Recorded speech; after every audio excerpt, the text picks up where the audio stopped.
La remise pour les locomotives conçues en rotonde fut construite en 1925. C'est la dernière en service dans le pays. Sur la façade, 6 portes en bois permettent la sortie des locomotives.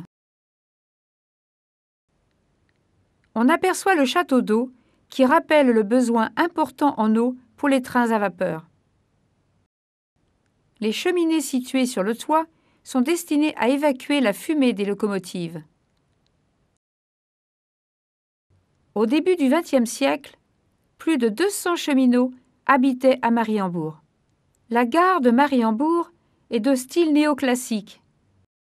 La ligne de 14 km traverse les villages de Nîmes, Aullois-sur-Viroin, Vierves et Traignes. Nous traversons la Fagne. La prairie sur la droite, appelée prairie des Huttes, servait durant une épidémie de peste au XVIe siècle à rassembler les malades dans des huttes.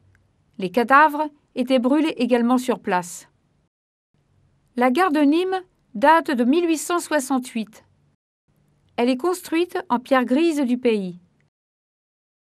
Des pierres extraites dans une carrière après le tunnel des Abanais. Dès que nous quittons la gare de Nîmes, on aperçoit un impressionnant bâtiment industriel.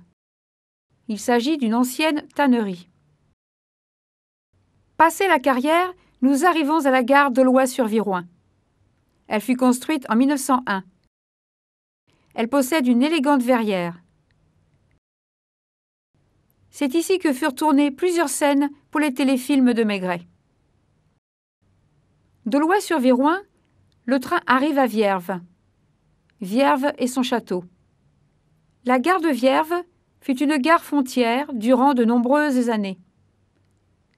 Vient ensuite le terminus de la ligne, la gare de Traignes.